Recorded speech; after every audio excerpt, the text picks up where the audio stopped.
მოგესალმებით მეგობრებო.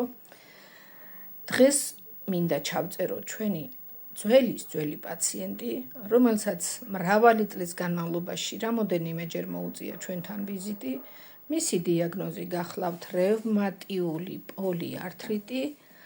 ახლაც გუშინ მოვიდა ძალიან მწვავე ტკივილებით და შევეკითხოთ როგორ ბრძანდება. ქალბატონო ნონა, დავსძენ რომ ქალბატონი არის აფხაზეთიდან, გალიდან, ქალბატონი ნონა.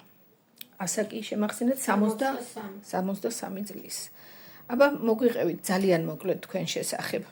მე ვცხოვრობ გალში, ჩამოვედი ძალიან ძიმე ტკივილებით, ჯოხიც მეკავა. გუშინ ვიყავი პირველად, გუშინვე ყველაფერი მომეხსნა სახლში მისვლის თანა. დღეს ვარ მეორედ. ხო. ამას არ დაიჯერებს ცოტა ისეთი კატეგორიის ხალხი, რომელზეც წერან საუბრობ. ვინც არ უნდა დაიჯეროს, მაგრამ გეუბნებით ნამდვილ სიმართლეს, რომ პირველ ნემსზე სახლში მისვლის თანავე აი ფეხებ ჯოხი მეკავა, ბიმეორებ ჯოხი მეკავა, ისე დავდიოდი. პირველ სეანსზე მომეხსნა ყველაფერი. კი. გუშინ ისე მეზარებოდა მოსვლა, ისე მეზარებოდა ოღონდ ვიცოდი რომ აქ მანანაიქი მეგულდება და მომეხსნება ყველანაირ ტკივილებს. ბოლოს ქალბატონი ნონა იყო, როგორც მეუბნება 9 წლის წინ. კი.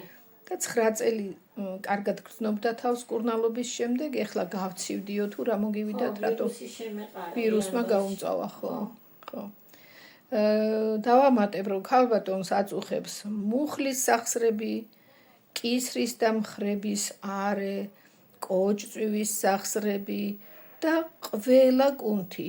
ანუ როგორც იცის რევმატიულმა პოლიართრიტმა. ეს არის საშინელი ტკივილები და პირველივე დღეს, როგორც ყველა პაციენტთან, პირველივე დღეს გვაქვს ხოლმე ეფექტი.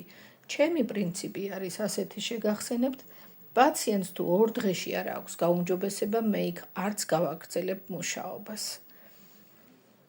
ასე რომ ჯანმრთელობა უსურვოთ ქალბატონ ნონას, კურნალობას ვაგრძელებთ, კიდევ უფრო კარგი შედეგი გვექნება ბოლოს. მას დაკლოცოს მანანაიქი. გაიხარეთ. შენი იმედი.